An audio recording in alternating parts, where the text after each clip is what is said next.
Baik, Pak, sebelum saya mempresentasikan praktikum yang ke-8, izinkan saya memperkenalkan diri saya terlebih dahulu. Perkenalkan, nama saya Feni Rika Pasaribu dengan NIM 11S24026 dari kelas 12 CF1, di mana judul praktikum yang ke-8 ini yaitu Recursion, Rekursi BST, dan Tree Transversal, di mana tujuan dan penilaiannya. Tujuannya yaitu mahasiswa mampu memahami dan mengimplementasikan recursion dan recursive binary search tree atau BST di mana juga masih mampu dan mengimplementasikan trade dan versal. Oke, lanjut saja di sini dikatakan untuk proyek Mavennya itu buat username alstro.mp8.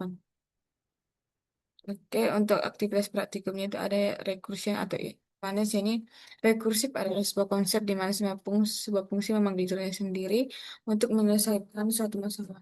Pada rekursif terdapat dua bagian utama yaitu base case adalah suatu kondisi yang akan memberhentikan perulangan terhadap diri sendiri dan recursive case pemanggilan fungsi ke diri sendiri yang akan menyebabkan perulangan.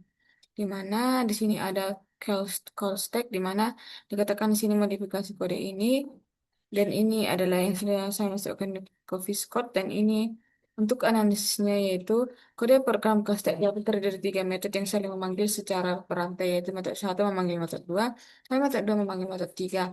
Yang menjadi kunci analisis adalah posisi sistem output yaitu setelah pemanggilan metode berikutnya. Hal ini menyebabkan output muncul dalam urutan terbalik.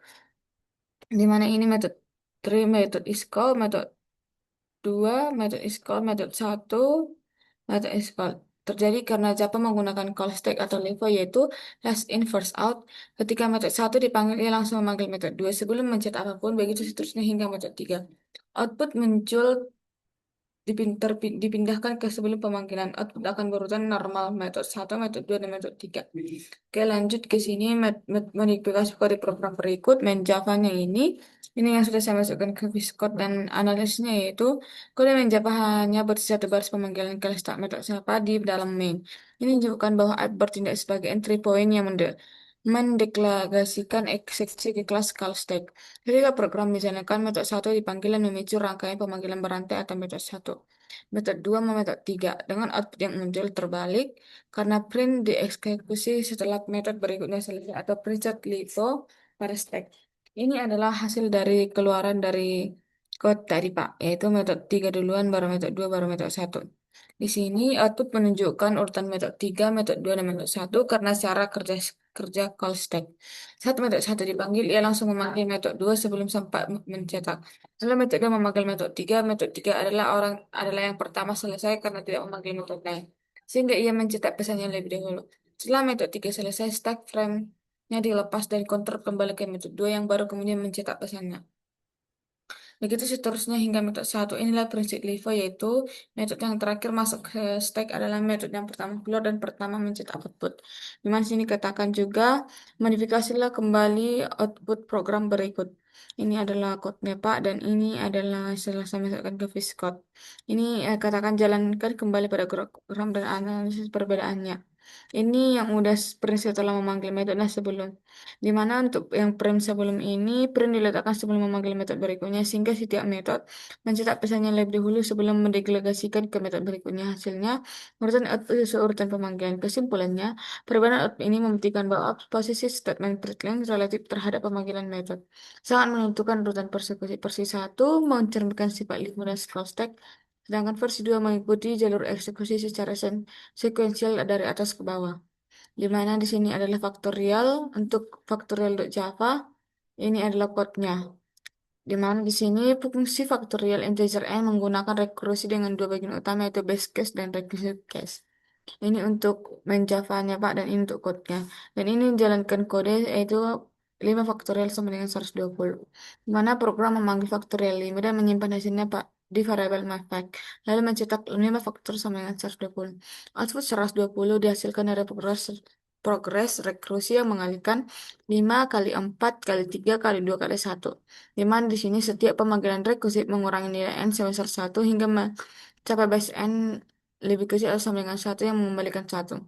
Nilai kemudian dikembalikan bertahap ke atas stack hingga menghasilkan hingga akhir 120.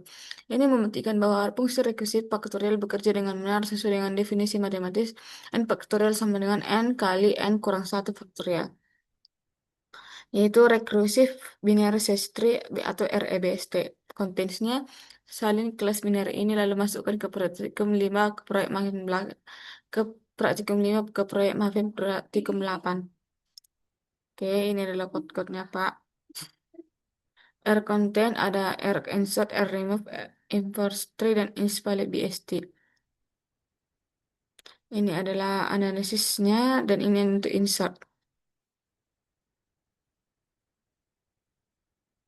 Ini adalah sampai kita akan coba sampai ke untuk studi kasusnya, Pak. Oke, ini aktivitas praktikumnya. BST atau invert binary tree itu di mana di sini silakan membuat fungsi untuk mengubah nilai tree dari sebelah kanan ke sebelah kiri. Ini setelah dilakukan sebelum perubahan dan ini setelah dilakukan perubahan. Oke, di mana invert binary tree adalah operasi yang membalik semua posisi node pada node biner secara rekursif sehingga menghasilkan mirror dari pohon aslinya. Setiap node kiri dari kanan ditukar posisinya, mulai dari root hingga seluruh left node.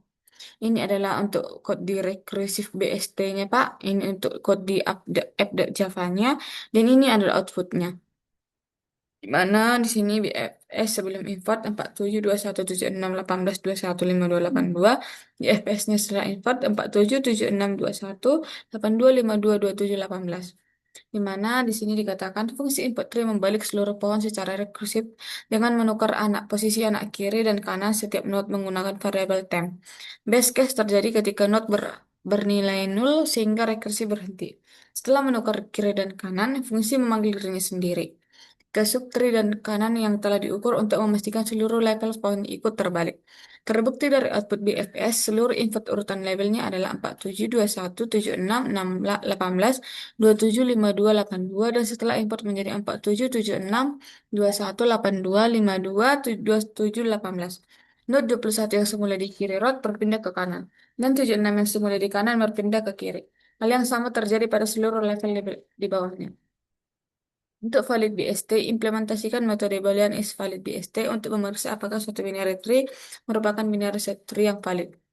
Di mana sebenarnya is valid BST adalah fungsi yang memeriksa apakah suatu pohon biner memenuhi properti BST yang valid. Sebuah BST dinyatakan valid apabila setiap node di subtree memiliki nilai yang lebih kecil dari node ini. Setiap node di subtree kanan memiliki nilai lebih besar.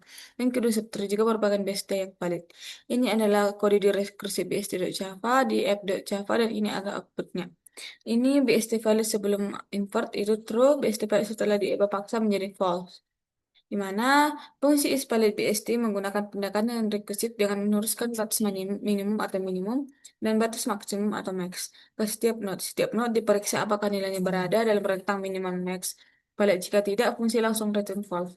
Untuk subtree, batas maksimum diperketat menjadi nilai node saat ini karena semua nilai dikira harus lebih kecil untuk subtree kanan. Batas minimum diperketat menjadi nilai node saat ini karena semua nilai dari kanan harus lebih besar. Pendekatan ini lebih andal dibanding sekedar membandingkan not dengan anaknya langsung karena memastikan seluruh tree memenuhi batasan nilai yang secara global. Ini adalah Pak kesimpulan studi kasusnya. Oke, saya akan men-share untuk code-nya. Di sini ini adalah app.java-nya, binary Java-nya, callstack.java-nya, untuk factorial.java, recursive-based.java, dan tree transfer.java. Saya akan coba menjalankan code-nya, Pak. npm clean package.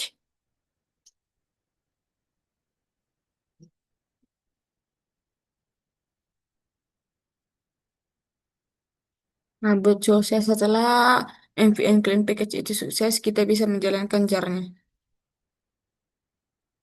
Oke, ini adalah semua outputnya Pak, versi 1, versi 2 sampai ke habis balik BST.